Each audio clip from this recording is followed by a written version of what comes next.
Howdy students, this is going to be a video on 6.2, Enthalpy and Calorimetry.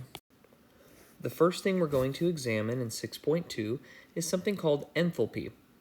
Enthalpy is denoted by the capital letter H, and this concerns heat energy inside of a system.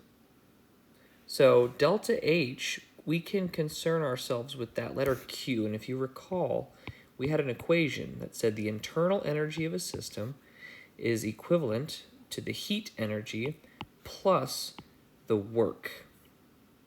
Well, if we have a constant pressure system, and if you recall that work is negative pressure times a volume, constant pressure means that there's going to be no change in volume because the moles of gas are not changing. So essentially, this term goes to zero.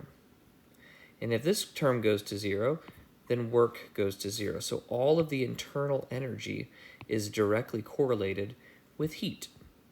We can call this heat of reaction, so we'll actually be looking at chemical reactions.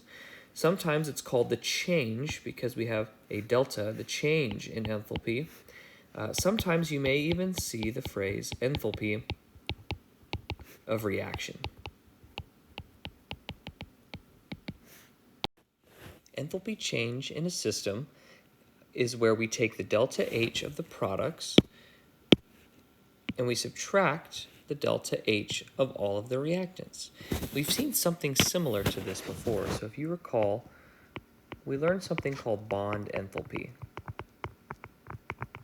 where we were actually looking at the energy of breaking bonds and the formation of bonds. Sometimes this was called enthalpy of formation. So let's not forget that that equation was the sum of the delta H of bonds that were broken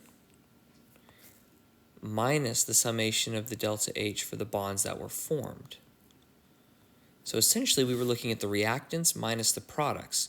Well, here we got to flip our thinking because what we have is products minus reactants. And what we're looking at is the resting potentials of both products and reactants, and this gives us insight as to what the heat is doing. So for an exothermic reaction, delta H is negative, which means heat is being released to the surroundings. If we have an endothermic reaction, delta H is positive, which means heat is going to be absorbed from the surroundings into the system. The picture below does a great job of explaining this. Typically, a system is going to be where our chemical reaction is taking place, usually inside of a flask. You'll see heat is leaving. Here, with an endothermic reaction, you'll see that heat is entering the system. Sulfur dioxide reacts with oxygen. Write the balanced equation for the reaction of 1 mole of sulfur dioxide. Calculate the enthalpy value for this reaction. Then draw an energy diagram for this reaction based on your answer. Be sure to label reactants, products, and enthalpy of a system. First step, we need a balanced equation. So sulfur dioxide reacts with oxygen gas, and we're going to form sulfur trioxide, SO3. So to balance this equation properly, we need 1 mole of sulfur dioxide, which means to get this equation balanced, the only thing that I can do is put a 1/2. For this equation, this is going to be okay. The enthalpy values for each of these reactants and products will need to be given to you. So I'm going to go ahead and remove this text box. Our equation should be the summation of the delta H of the products minus the delta H of the reactants. So from these values, either retrieved from a table or given in the problem, SO3 has an enthalpy of negative 438 kilojoules per mole of that substance. Sulfur dioxide is going to have a value of negative 297 kilojoules per mole. And what we'll learn shortly is that elements in their standard states, so in this case, if oxygen's a gas, is going to have an enthalpy of 0. When we calculate this, we get a final answer of negative 141 kilojoules per mole. Now, that means we have an exothermic reaction. Heat is being released from the system, and that means the products are at a lower resting energy than the reactants. So if I'm drawing a diagram, energy would be on the y-axis, and reaction progress is typically on the x-axis. I can start here. Every reaction requires a level of activation energy, and I'm going to go below because the products, SO3, is at a lower resting potential energy than the reactants, which would be SO2 and 1/2 of an O2 molecule. A couple other things we can label. Eventually, we'll discuss activation energy here. And then, overall, from start to finish, this would be our delta H, which in this case is a negative value. One thing to mention here is that this value is negative 141 kilojoules per mole of reaction. So if we were to have 2 moles of SO2, this number would have to be doubled. This concept follows when we are given the enthalpies of a reaction. So in this case, for this reaction of sulfur reacting with oxygen, which we saw in one of our labs with gas preparation and properties, we have a value of negative 296.8 kilojoules. So, without inferring, this would be per 1 mole of reaction. Now, in this reaction, we only have 1/8 of a mole of sulfur. So, if we had a full mole of sulfur that was reacting, essentially we would need to multiply this value by 8. Otherwise, we can assume 1/8 of that sulfur molecule releases negative 296.8 kilojoules of energy. Frequently, we're going to use this concept as a tool in a stoichiometry t-table. So let's apply that concept to this reaction. Sodium is reacting with water, and if you recall, metals reacting with water will produce hydrogen gas and a metallic hydroxide, in this case, sodium hydroxide. There should be a reaction arrow here. Let's fill that in. We're also provided with the enthalpy of this reaction. It's a negative value, which means it's exothermic, and that means heat is going to be a product. Heat will be released. Calculate the heat change that occurs when 3.5 grams of sodium reacts with excess water. So, right away, we know that sodium is our limiting reagent, and we have excess water. So we don't need to use a limiting reagent. We also don't know if 3.5 grams is exactly 2 moles of sodium. So we'll need to turn this into moles and then calculate our energy using the amount of moles present. So let's start with 3.5 grams of sodium. I'll set my t-table up. The molar mass is 22.99 grams of sodium for every 1 mole of sodium. Now, I could stop there and calculate, but I'm going to keep going because I need to calculate heat change, or kilojoules. So, according to my chemical reaction, for every 2 moles of Na, and instead of going into moles of another chemical substance, I'm going to go into energy.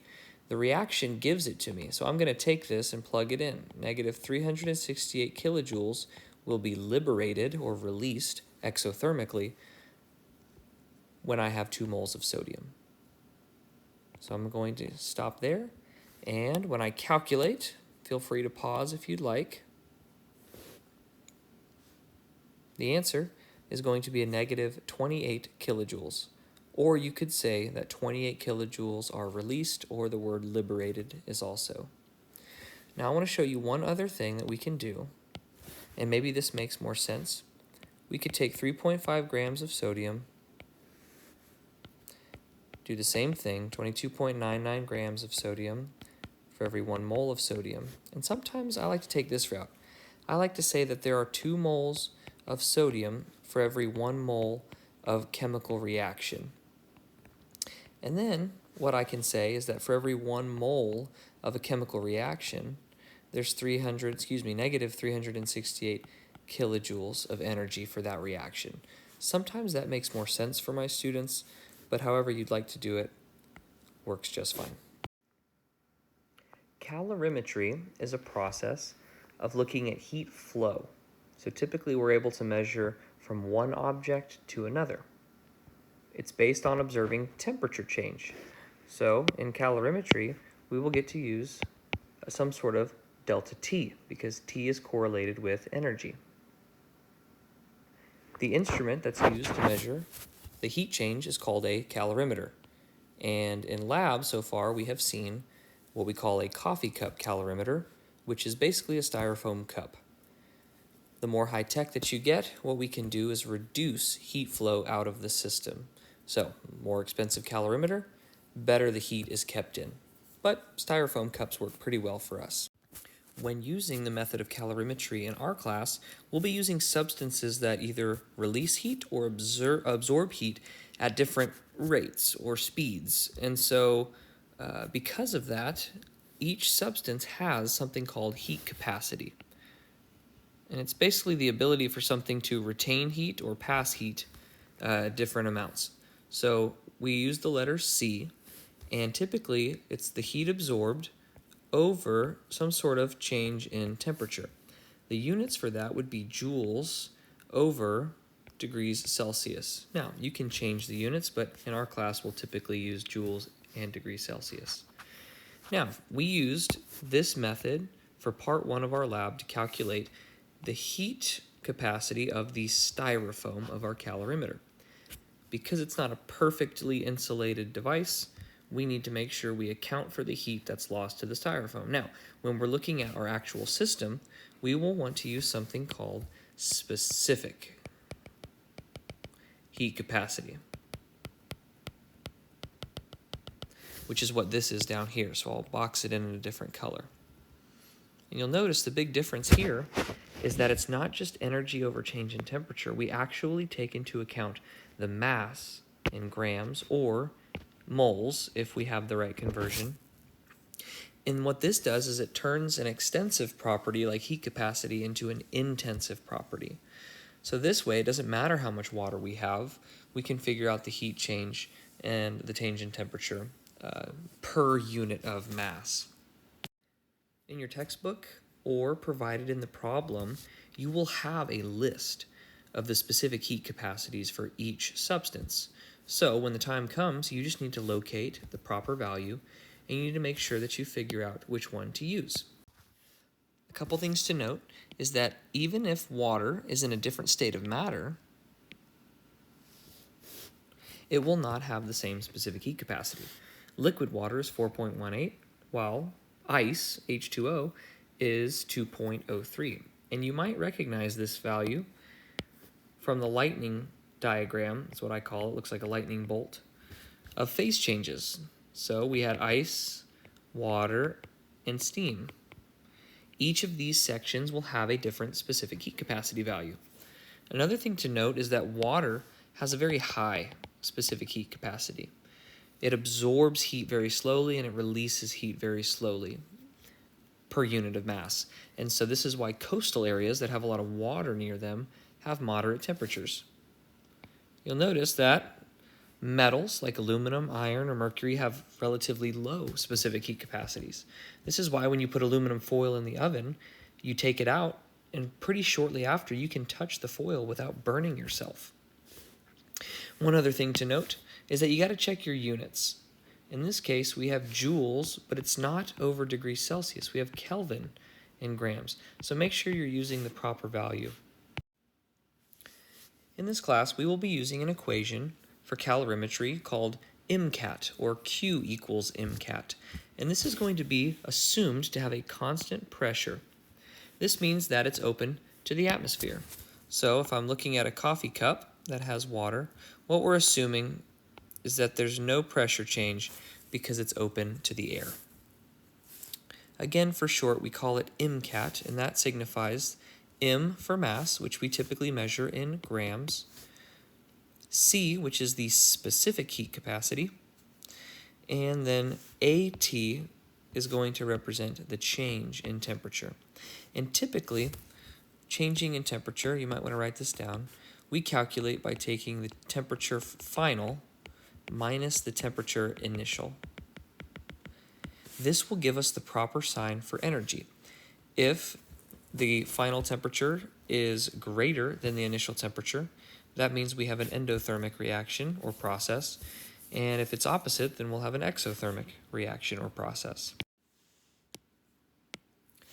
A coffee cup calorimeter contains 150 grams of water at 24.6 degrees Celsius, which right away we should know that that is a liquid. It's between 0 and 100. A 110 gram block of molybdenum is heated to 100 degrees Celsius and then placed in the water in the calorimeter.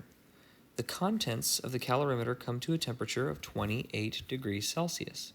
What is the heat capacity per gram, so the specific heat capacity, of molybdenum? Sometimes it helps to draw a picture for these. So what we have is we have a cup of water that contains 150 grams of H2O at a temperature of 24.6 degrees. Then what we have is a block of molybdenum that is 110 grams and is heated to a temperature of 100 degrees Celsius. When we mix the two, so this is before, afterwards, the water level will probably rise. We're going to have our block of metal, and the final temperature is 28 degrees. And this is all I know. So let's look at some equations. I will have a Q equals MCAT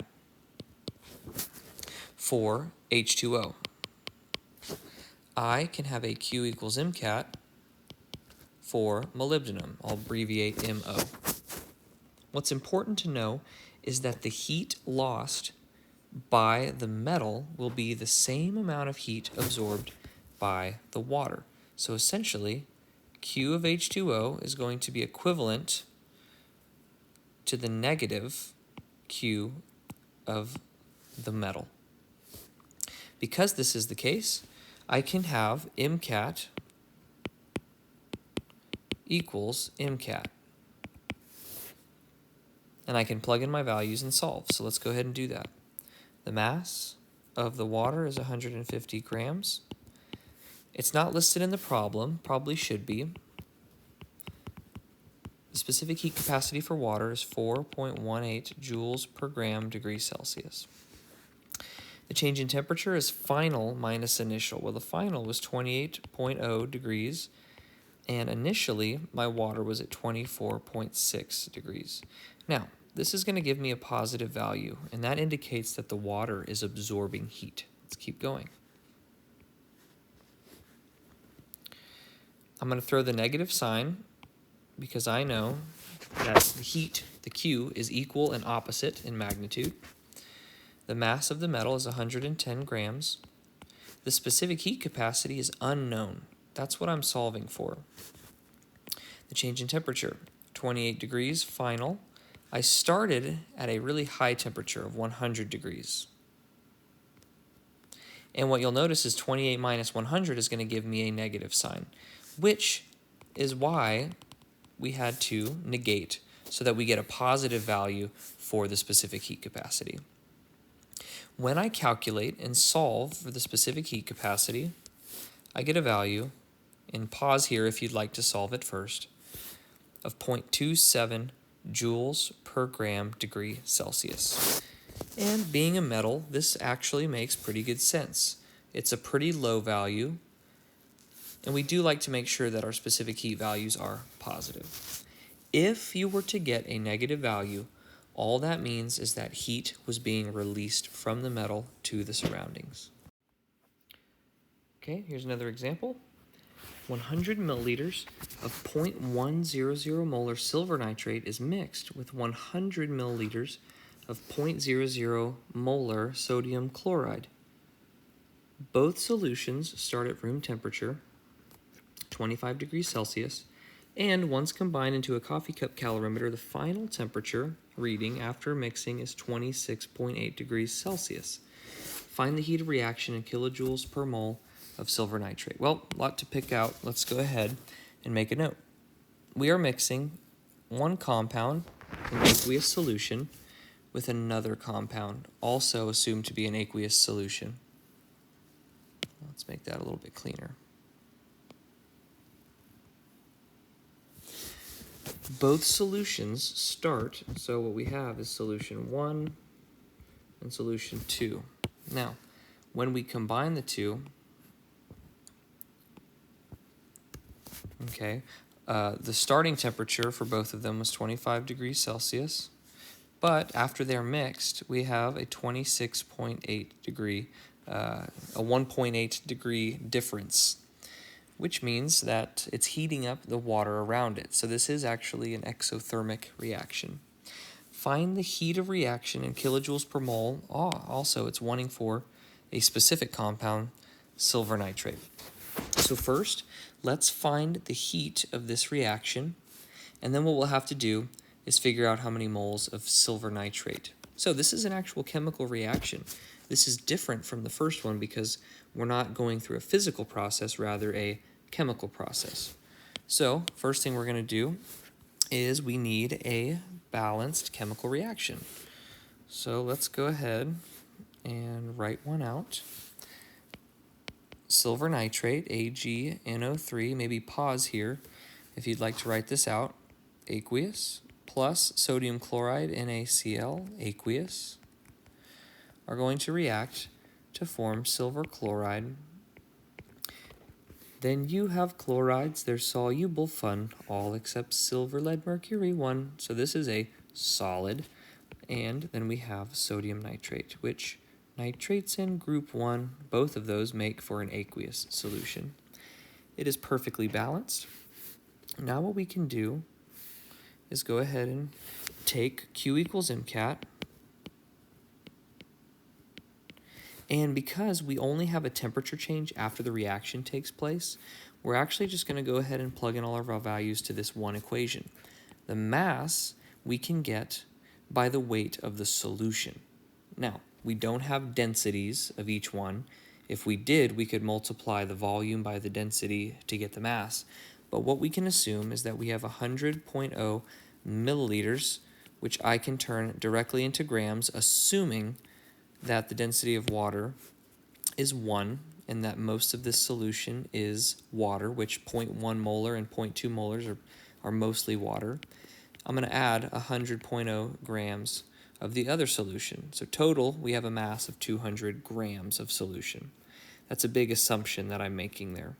But we can do that as long as we're not provided densities. The specific heat capacity, we can use, again, assuming water. If they give you a value, then we must use the value that's given. So this is joules per gram degrees Celsius.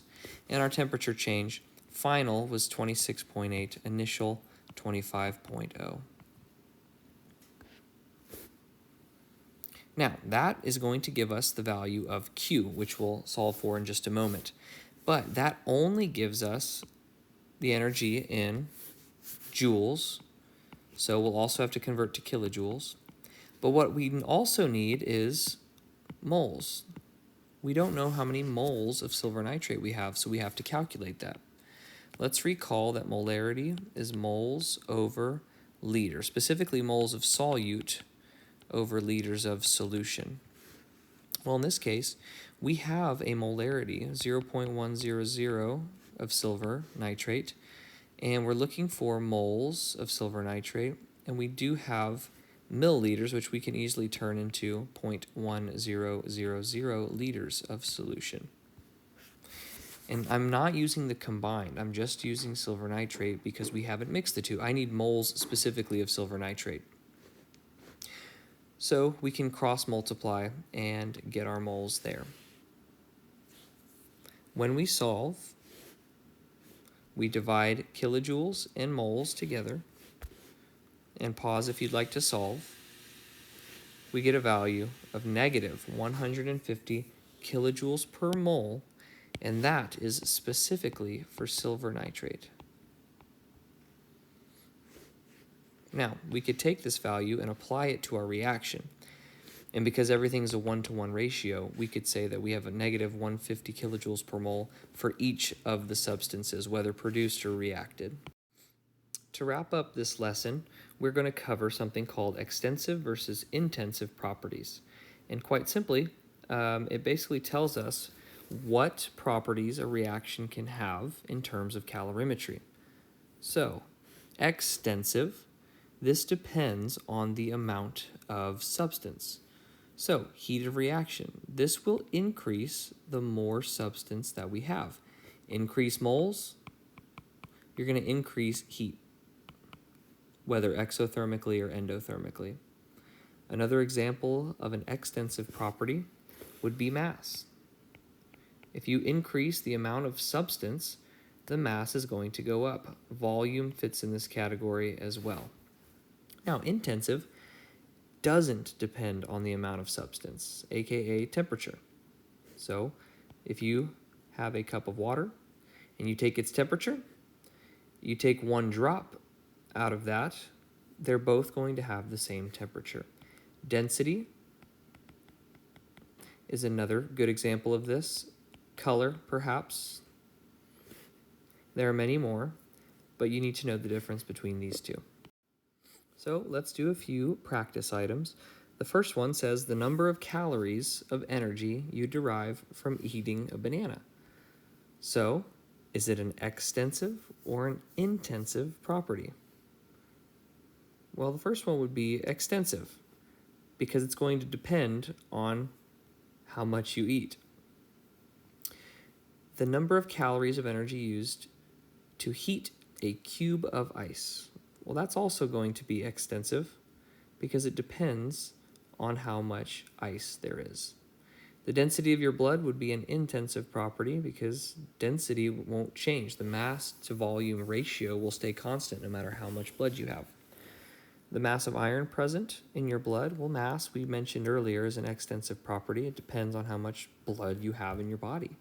That will depend on how much mass is in there. A coffee cup calorimeter has a specific heat capacity, a heat capacity of 54.2 joules per degree Celsius. Well, because it's not specific, and maybe it's helpful to write this in, not specific heat capacity, this will be extensive because it's going to depend on how much we have. If we were dealing with specific heat capacity, it would be an intensive property. Now, the melting point of copper wire, no matter how much copper we have, that copper will melt at the same temperature, which makes it an intensive property. Last thing we'll talk about is a different type of calorimetry. Some calorimetry is not a constant pressure system. In fact, we have a constant volume. So think of a rigid container, something like this image, where you have a block rather than a cup that's open to the atmosphere. A flash bulb in a camera, or what we call a bomb calorimeter is what these are known as. No work can be done on the system or on the surroundings because it's a rigid container and the volume cannot change. So we can also use this method to figure out the heat of the internal energy. So in this case, if we were trying to find the heat evolved, we could measure a change in temperature of whatever is burned inside the container, and we could multiply it by the heat capacity of the calorimeter itself, which we would have to find, and that would be able to tell us how much heat would be changed. We will not have to use this in our class. However, it does exist, and we want to show you another form of calorimetry. Thanks, guys.